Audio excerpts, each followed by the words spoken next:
फिर देख रहा है, आज आंख सेक रहा है, कल हाथ सेकेगा। आज ढील छोड़ रहा है, कल खुद ही रोकेगा। आज मेरे लिए चेयर खींच रहा है, कल मेरी स्कर्ट खींचेगा। खींचेगा कि नहीं? और भी है, ध्यान से सुनो। ऊंचे से ऊंचे बंदा, पॉटी पे बैठा नंगा, फिर काहे की सोसाइटी साले काहे का पाखंडा। भेजे से कलेजे से, कलेजे से कलेजे से, मिट जाएंगे गम मारोगे जियोगे दम मारो दम, दम मारो दम, मिट जाए गम, बोलो सुबह शाम, हरे कृष्णा हरे राम। और भी है। गोपियों संग घूमे कन्हैया, रास रचैया रहा ना जाए रे, अब सावरा ना भाई रे। Radha on the dance floor, Radha likes to party, Radha likes to move that sexy Radha body. अब यहां पर किसकी बात हो रही है आप लोग जानते ही होंगे। आगे भी है। पनघट पे आके सैया मरोड़े बैया and everybody blame it on Radha. छेड़े हैं हमको दैया बैरी Kanhaiya and everybody blame it on Radha. होगा वो लाखों दिल का चोर, हमका तो लागे बोर। हुआ है ऐसा बावला जो कहता जाए राधा तेरी चुनरी, राधा तेरा छल्ला, राधा तेरी नटखट नजरिया, राजा तेरी झुमका और राधा तेरी ठुमका, और पीछे पीछे सारी नगरिया। सेक्सी राधा।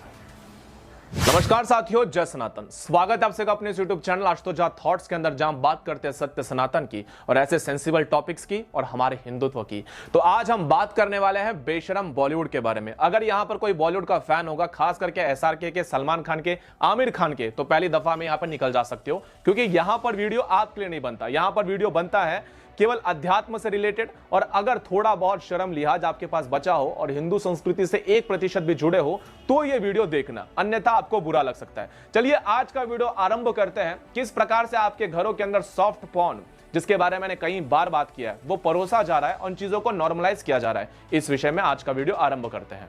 सबसे पहले आप लोगों को बता दूं कि जिस प्रकार से आपकी आंखों के सामने पठान का चित्रीकरण किया जाता है, पठान वैसे नहीं होते हैं। अगर आप लोगों ने कभी तालिबान को देखा होगा तो आप लोगों को पठान कैसे होते हैं वो सरासर पता चल जाएगा, कुछ इस प्रकार से। और ऐसा पठान शायद ही आप अपने सपनों में देखा होगा। तो बॉलीवुड ने पठान की चित्रीकरण आपके सामने कुछ इस प्रकार से किया है, लेकिन आप इस तस्वीर पर अड़े रहना। दूसरी बात, पठान के आंखों के सामने स्त्री केवल संभोग की वस्तु होती है, वो चाहे इतिहास में हो या फिर आज हो। जिस प्रकार से मूवी के द्वारा आपके सामने किसी स्त्री को वस्तुकरण करके पेश किया जाता है, उसे केवल स्त्री एक वस्तु, संभोग की, इसी तरह से पहले भी दिखाया जाता था और आज भी दिखाया जाता था। इतिहास में लिखा गया है, दुख्तरे हिंदुस्तान नीलामे 2 दिनार, यानी कि भारत के स्त्रियों को यहां से उठाकर अफगानिस्तान के बाजारों में दिन रात बेचा जाता था। यह मैं नहीं कहता, इतिहास कहता है। अब व्हाट्सएप यूनिवर्सिटी से पढ़े हुए छात्रों को क्या ही पता चलेगा कि इतिहास में ऐसा भी कुछ लिखा गया हो, और वो लोग स्वयं कुछ नहीं जानते, इसलिए जो बता रहे उन्हें कह देते हैं कि तू व्हाट्सएप यूनिवर्सिटी का है। ये कहने से कुछ नहीं होता है, सत्य को एक्सेप्ट करना ही होता है। तो हम थे पठानों के ऊपर। तो पठान किस प्रकार से होते हैं ये तो आप लोग को पता चल गया, और पठान की मानसिकता एक स्त्री को लेकर किस प्रकार से होती है ये भी आप जान गए। अब बात रही इतिहास की, अब बात करते हैं वर्तमान की। वर्तमान में आपके सामने एक और पठान आ रहा है, जो कभी मक्का मदीना जाता है और अपने पिक्चर की यशस्विता के लिए माता वैष्णो देवी के चरणों के पास भी चला जाता है, क्योंकि ये लोग तो भांड है। इनका काम ही है भांडगिरी करना, यानी कि पैसे कमाने के लिए ये चाहे तो किसी भी प्रकार से हद तक गुजर सकते हैं, और अगले ही दिन स्त्री के दर्शन करने के पश्चात स्त्री को सेक्सुअलाइज तरीके से पेश करना, ये इनका पेशा है, इनका मजहब है। भले ही मैंने कितना भी स्टार्टिंग में आप लोगों को डिस्क्लेमर के साथ ये बता दिया होगा कि बॉलीवुड के फैन और खास करके SRK, सलमान और आमिर के फैन इस वीडियो से दूर रहे, लेकिन कुछ लतखोर लोग होते हैं जो इस वीडियो को अभी भी देख रहे होंगे, है कि नहीं? चलो कोई बात नहीं, देखिए। लेकिन जिस प्रकार से मैंने पहले ही कहा, आप लोग को 2 गाने के लिरिक्स सुनवाए थे, उस गानों के ऊपर आप लोग थोड़ा सा जोर दीजिए। लिरिक्स सुनने के पश्चात आप लोग को क्या लगता है? आप लोग श्री कृष्ण भगवान को पूछते हो, राम जी को पूछते हो, पूछते ही होंगे, तो हरे कृष्णा हरे राम ये मंत्र आपके लिए कितना पवित्र हो सकता है। और इनके लिरिक्स क्या थे? ऊंचे से ऊंचे पंगा, पट्टी पे बैठा नंगा। ये सारे लिरिक्स आपके सामने आने के पश्चात आप लोग क्या रियलाइज कर रहे हो? और लास्ट में क्या होता है? हरे कृष्णा हरे राम, स्कर्ट खींचा जा रहा है, नंगापन दिखाया जा रहा है, और ये सारी चीजें आज के सोसाइटी में नॉर्मलाइज कर दी गई है। हाल फिलहाल में मैंने 1 हफ्ते पहले आप लोग के सामने एक मुद्दा उठाया था सॉफ्ट पॉर्न के बारे में। रिश्तों की कीमत किस प्रकार से घटाई जा रही है, और आपके सामने भैया भाभी, न जाने कितने भी प्रकार के चाची चाची, मौसेरी, मामा मामी, सभी के लिए गंदे विचार आपके मन में डाला जा रहा है। और ये कहां से डाला जा रहा है? तो इन्हीं पॉर्न साइट्स के द्वारा। अब ये पॉर्न साइट्स का मतलब ये नहीं कि आपको प्रॉपर पॉर्न साइट पे जाना पड़ेगा, ये देखने के लिए आप लोग इंस्टाग्राम पर भी जा सकते हो। मैंने कुछ दिन पहले इस बारे में रिसर्च कर रहा था और पढ़ रहा था और देख रहा था कि किस प्रकार से इंडिया के अंदर ये सारी चीजें इंक्रीज हो रही है। 95% जो सेक्सुअलाइज थिंग्स है लॉकडाउन के बाद बढ़ चुकी है।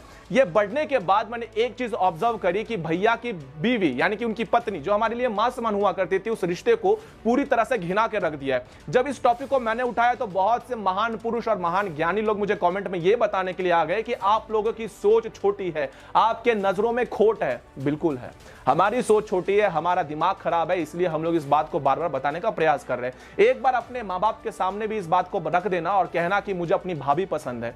और क्योंकि मैंने ये सारी चीजें यूट्यूब से देखी है, ये सारी चीजें मैं इंस्टाग्राम पर देखता हूं, आम बात है।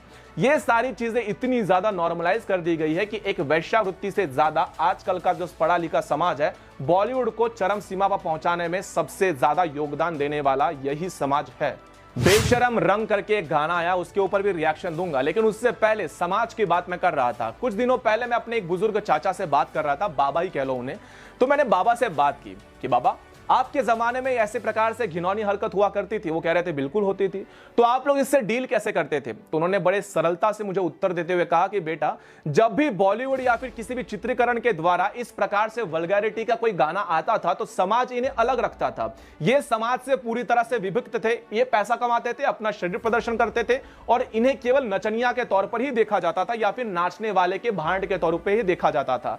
लेकिन जब जब ऐसा प्रतियोगिता बढ़ने लगा, इनकी कॉम्पिटिशंस इंक्रीज होने लगी, तो समाज में इस प्रकार से विष घोल दिया गया कि ये इन्हीं का अविभाज्य घटक है और जो नंगापन नहीं देखता है, जो नंगापन के विरोध में बात करता है, उसकी नजर में ही खोट है, ऐसा दिखा दिया जाता है। तो समाज में जो वर्ग इसका विरोध करेगा वो समाज नफरती गैंग हो जाएगा और जो समाज नंगापन को प्रमोट करेगा वो समाज पूजनीय लायक है। बाबा ने बड़े सरलता से उत्तर दे दिया, लेकिन इसी प्रश्न का उत्तर पुनः कमेंट के नीचे आपको देखने के लिए मिल जाएगा। एसआरके के फैन इतने लतखोर है, अभी भी वीडियो देख रहे हैं।